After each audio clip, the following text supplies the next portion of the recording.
Hello बच्चों, स्वागत है आप सबका आपके अपने यूट्यूब चैनल मैथ टॉपर्स अड्डा पर। इस वीडियो में हम कक्षा 9 गणित से प्रमेय 8.4 को सिद्ध करना सीखने वाले हैं। ठीक है, इससे पिछले वीडियो में हमने प्रमेय 8.2 को सिद्ध करना सीखा था। वीडियो का लिंक आपको डिस्क्रिप्शन में मिल जाएगा। वहाँ पे हमने समांतर चतुर्भुज की सम्मुख भुजाओं को सिद्ध करना सीखा था कि एक समांतर चतुर्भुज की सम्मुख भुजाएं बराबर होती हैं, ये हमने सीखा था।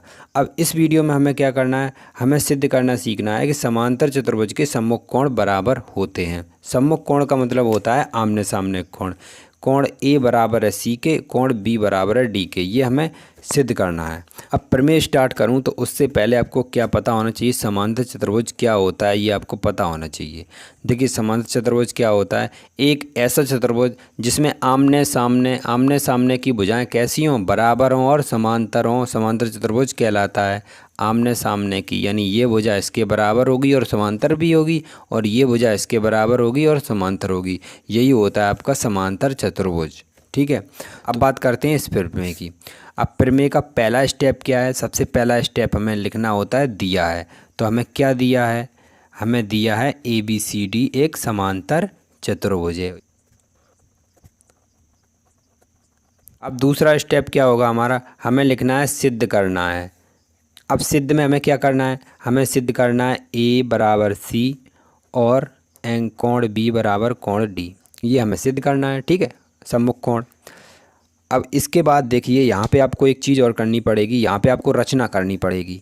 क्या रचना करनी पड़ेगी, आपको विकर्ण मिलाने पड़ेंगे। विकर्ण यहाँ पे दो विकर्ण होते हैं, एक तो AC विकर्ण होता है, दूसरा VD विकर्ण होता है। या तो आपको A से C को मिलाना है या V को D से मिलाना है।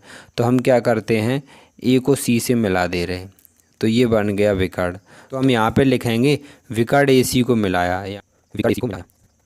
इतना होने के बाद आपको क्या करना है, आपको देखिए चित्र में आपको दो त्रिभुज दिख रहे होंगे। ठीक है, इन दोनों त्रिभुजों को आपको सर्वांग सम सिद्ध करना है।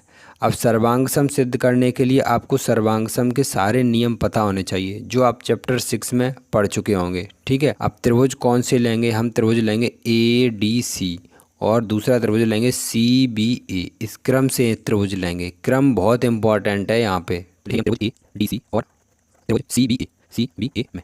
ठीक, अब हमें क्या करना है, इनको सर्वांग सम सिद्ध करना है। अब सर्वांग सम के हमारे पास 4-5 नियम हैं। अब हमें देखना है कि इनमें कौन सा नियम लग रहा है। देखिए, ये नियम है 5, अगर आपने पढ़े होंगे तो आपको ध्यान होगा। यहाँ पे ये वाला नियम लगेगा, मैं केवल आपको ये नियम अभी बताऊँगा। साइड साइड साइड यानी SSSS रूल होता है ये, यानी कि हमें यहाँ पे इनके दोनों त्रिभुजों की तीनों भुजाओं को बराबर दिखाना है या सिद्ध करना है। ठीक है, तो देखिए क्या करेंगे, देखिए इस त्रिभुज में जो AB वाली भुजा है वो CD के बराबर है। क्यों बराबर है, देखिए हमें पता है कि समांतर चतुर्भुज की सम्मुख भुजाएं बराबर होती हैं, इसलिए ये बराबर है। ठीक है, तो हम यहाँ पे क्या लिखेंगे, हम लिखेंगे AB बराबर CD, AB बराबर CD। ये भुजा हमने इसके बराबर कर दी। उसके बाद हमें पता है ये भी सम्मुख भुजाएं, तो ये भी एक दूसरे के बराबर होंगी, तो हम यहाँ पे लिखेंगे BC बराबर AD। अब आपके पास बची तीसरी भुजा। तो देखिए तीसरी भुजा जो AC है वो दोनों त्रिभुजों में आ रही। जब हम त्रिभुज ADC लेते हैं तब भी ये इस त्रिभुज में आती है। उसके बाद CBA ये वाला त्रिभुज लेते हैं तब भी ये AC दोनों के बीच में आ रही। तो हम यहाँ पे लिखेंगे AC बराबर AC और सामने उसके लिख देंगे उभयनिष्ठ भुजा। उभयनिष्ठ का मतलब होता है कॉमन, उभयनिष्ठ भुजा जो दोनों में हो। ठीक है, तो ये AC है वो दोनों त्रिभुजों में है ये। तो हम यहाँ पे लिखेंगे त्रिभुज ADC सर्वांगसम त्रिभुज CBA। हम लिखेंगे SSS प्रमेय से।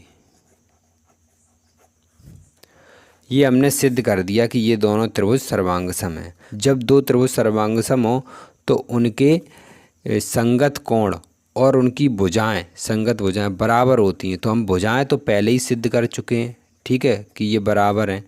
अब आपको क्या करना है, सम्मुख कोण। अब कोई भी कोण लीजिए, इस त्रिभुज में सभी उस त्रिभुज के कोण के बराबर होंगे, लेकिन हमें तो लाना है केवल सम्मुख कोण, बाकी कोणों से हमें कोई मतलब नहीं है। तो हम क्या लिखेंगे, कोण बी बराबर कोण डी, कोण बी बराबर कोण डी। अब देखिए यहाँ पे हमने दो सम्मुख कोण सिद्ध कर दिए, बाकी आपको ए और सी सिद्ध करना है तो क्या करना पड़ेगा, आपको यहाँ से एक लाइन खींचनी पड़ेगी, तब यहाँ पे आपको दो त्रिभुज एक इधर वाला एक इधर वाला जब लेंगे तो बिल्कुल ठीक ऐसे ही करना है, आपका ए और सी निकल आएगा।